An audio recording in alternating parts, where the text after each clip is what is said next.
Hello, good morning students. VCAM India is here and you are welcomed in orientation. Students, अब तक अगर आपने इस चैनल को सब्सक्राइब नहीं किया है तो this is my kind suggestion to you. You should subscribe it without missing because this channel is very much important for you. It is the channel which can be claimed as the complete solution of your all problems in English.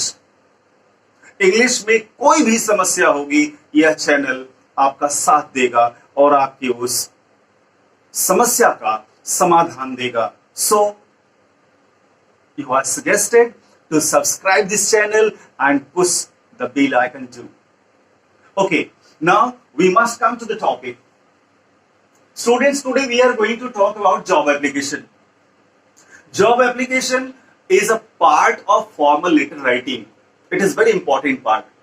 Through this job application, we apply for any post at any workplace. After completing our education, we have to get job to continue our life happily. And to apply for the post in any company or at any job place, certainly we need to prepare a job application. This is the first utility of this write-up. And the second utility is there that this topic has been mentioned in your course syllabus too.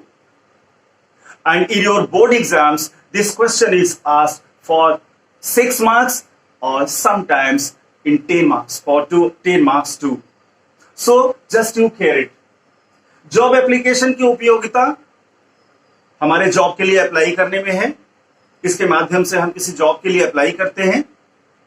और इसकी दूसरी उपयोगिता है कि यह आपके खासतौर से 11th और 12th क्लास के स्टूडेंट्स के कोर्स सिलेबस में ये मेंशन है और इससे बोर्ड एग्जाम में भी ये पूछा जाता है. 6 मार्क्स के लिए पूछा जाता है, कभी कभी 10 मार्क्स के लिए भी पूछ दिया जाता है. So I tell you, I suggest you to care the different facts and the different major facts of job application. Job application के 2 भाग होते हैं, इसके 2 पार्ट्स होते हैं. एक को हम कवर लेटर कहते हैं और दूसरे को हम सीवी बोलते हैं, रिज्यूमे बोलते हैं. कवर लेटर फॉर्मल लेटर को फॉलो करते हुए, फॉर्मल लेटर के फॉर्मेट को फॉलो करते हुए हम लोग एक कवर लेटर तैयार करते हैं और कवर लेटर के साथ इनक्लोज करते हैं हम लोग सीवी को. पहले हम लोग कवर लेटर की बात करते हैं, then after we will talk about CV. In cover letter जैसे फॉर्मल लेटर में होता है sender's address, date, receiver's address, subject, salutation, content, subscription and signature. ये जैसे पार्ट हैं कवर, ये जैसे पार्ट हैं फॉर्मल लेटर के. तो फॉर्मल लेटर का ही फॉर्मेट हम अप्लाई करते हैं कवर लेटर लिखने में भी. House number 76, Daraganj, new Delhi, pin code. ये सेंडर एड्रेस है. डेट 20 मार्च 2020. रिसीवर्स एड्रेस है the manager, new creation, new Delhi, pin code. यहां तक तो बहुत सारे फॉर्मल लेटर्स में हम लोग फॉलो करते हैं. सब्जेक्ट में अकॉर्डिंग टू टॉपिक ये बदल जाता है. An application for the post of sales assistant. ध्यान रखिएगा, जब कभी भी हम कवर लेटर लिखते हैं, whenever we go to write any cover letter, certainly this is there. An application for the post of, और जिस पोस्ट के लिए होगा वो पोस्ट हम लोग यहां लिख देंगे. इसके बाद सैल्यूटेशन में सर और मैडम, कोई रिस्पेक्टेड, ऑनरेबल, डियर लिखने की कोई जरूरत नहीं, सिर्फ सर और मैडम लिखेंगे. और कंटेंट ऑफ द लेटर पर थोड़ा सा इसमें ध्यान देना होगा. ये कंटेंट दूसरों से थोड़ा सा अलग होता है. As you see, I read your advertisement for the post of sales assistant on a part time basis in the Times of India dated 18/3/20. आपको पहले अपने लेटर के बॉडी में, लेटर के कंटेंट में सबसे पहले आपको यह बताना होगा कि ये इंफॉर्मेशन आपको कहां से मिली कि हमारे यहाँ वैकेंसी है. तो आपने ये बताया कि आपका एडवर्टीजमेंट हमने द टाइम्स ऑफ इंडिया में पढ़ा और डेट ये थी, and I wish to apply for the same, और इसके लिए मैं आपकी कंपनी में अप्लाई करना चाहता हूं। I get myself suitable, ये बहुत इंपॉर्टेंट लाइन है। आप किसी भी जॉब के लिए अप्लाई नहीं कर देंगे। अप्लाई करने से पहले आपको उस जॉब इंटरेस्ट को शो करना होगा, उस जॉब के प्रति अपने क्वालिफिकेशंस देखने होंगे। अगर आप उस जॉब के लिए क्वालिफाइड हैं तब तो आप अप्लाई करेंगे, अदरवाइज आप नहीं करेंगे। तो ये लाइन बहुत इंपॉर्टेंट होती है। I wish to apply for the same, मैं उसके लिए अप्लाई करना चाहता हूं। I get myself suitable for the post as per my education and experience, जैसा मेरा अनुभव है, जैसा मेरा क्वालिफिकेशन है, उसके अनुसार इस जॉब के प्रति मैं सुटेबल हूं। And then after I can submit my testimonials and certificates if you require them. अगर आपको जरूरत पड़ेगी तो मैं आपके अपने सर्टिफिकेट्स और टेस्टिमोनियल्स, जो भी हमारे पास डॉक्यूमेंट्स हैं, वो सब हम आपको अवेल करा देंगे। ये एक छोटा सा, एक बहुत बड़ा लेटर, कवर लेटर नहीं होता। कवर लेटर सिर्फ एक आपके सीवी को कवर करने के लिए बनाया जाता है। सो मैटर बहुत कम हो, और उस कम मैटर में सिर्फ आपको ये कहना है कि हमको इंफॉर्मेशन कहां से मिली और हम इसको अप्लाई करना चाहते हैं और हम इस पोस्ट के लिए सुटेबल हैं, qualification wise and experience wise both. इसके बाद नीचे एक एश्योरेंस देते हैं, एक छोटा सा पैराग्राफ चेंज करके एक लाइन का, 2 लाइन का कंक्लूजन लिखते हैं। If you consider me worth, अगर आप हमें वर्थ मानते हैं, अगर आप हमें योग्य मानते हैं इस पद के लिए, I assure you to do my best.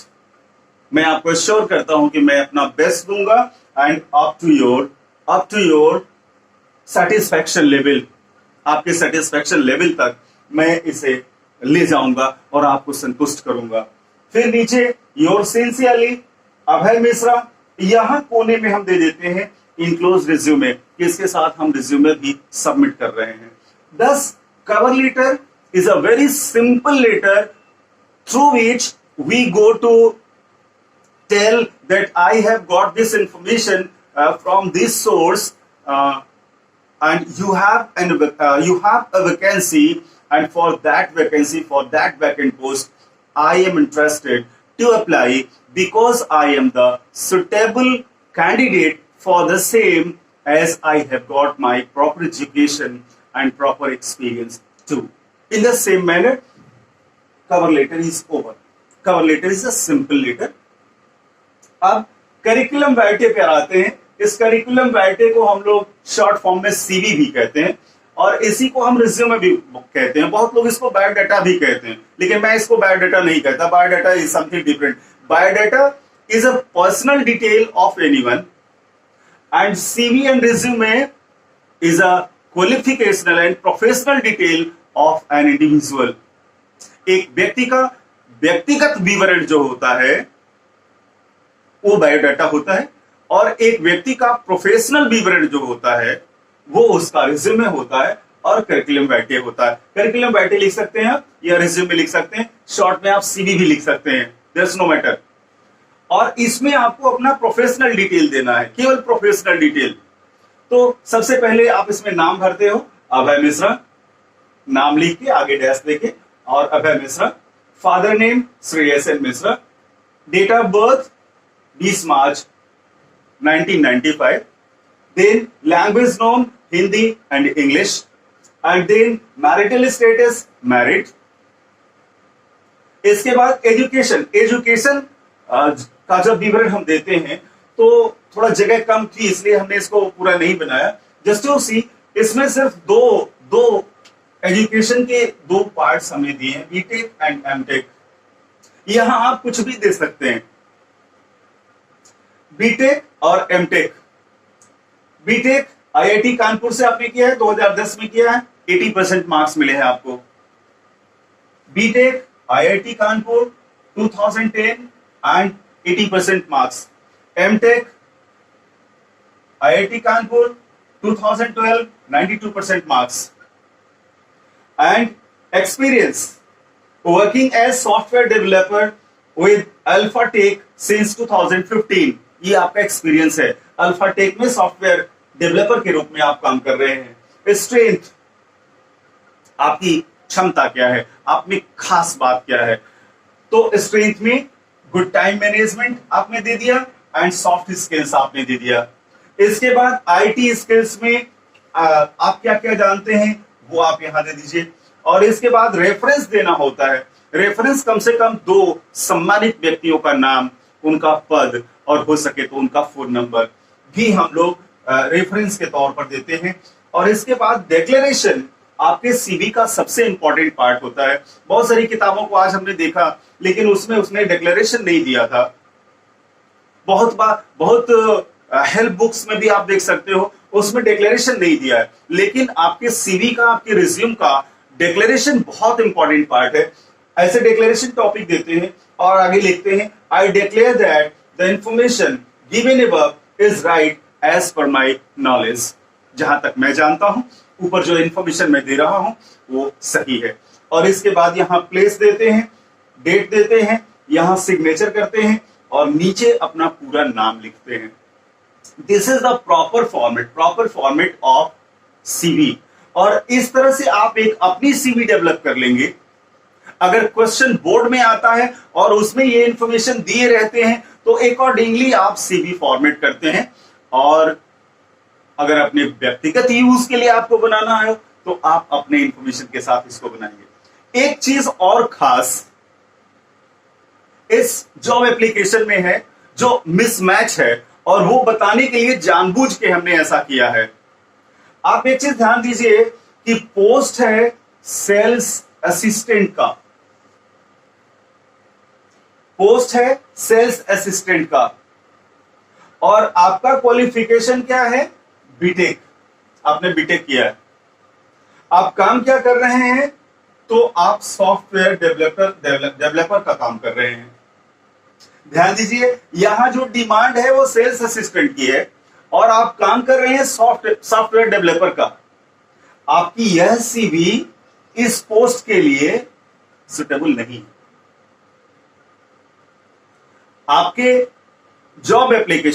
आपका जॉब एप्लीकेशन चाहे आप बोर्ड एग्जाम्स के लिए लिख रहे हो और चाहे किसी कंपनी में अप्लाई करने के लिए लिख रहे हो, इस बात का आपको ध्यान देना होगा कि जो भी पोस्ट है that post must be suited to your own qualification and to your own knowledge, to your own experience. Education, experience और एक खास बात और आपका इंटरेस्ट। ये तीनों चीजें अगर उस जॉब प्रोफाइल से मैच करती है, only then you will be deserving for good marks or you will be deserving to get that job. अब आपने सॉफ्टवेयर डेवलपर का काम किया है और आप काम कर रहे हैं और यहां पोस्ट है सेल्स असिस्टेंट का। अगर यहां पोस्ट रहती software developer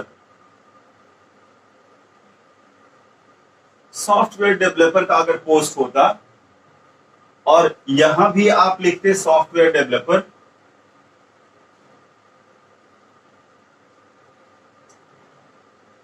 software developer, then after it is okay, तब ये आपकी सीवी इस पोस्ट के लिए मैच करती। आपको एग्जाम में इन चीजों का ध्यान बिल्कुल देना होता है। अब आप कहेंगे कि सर एग्जाम में हम ये कैसे कर सकते हैं।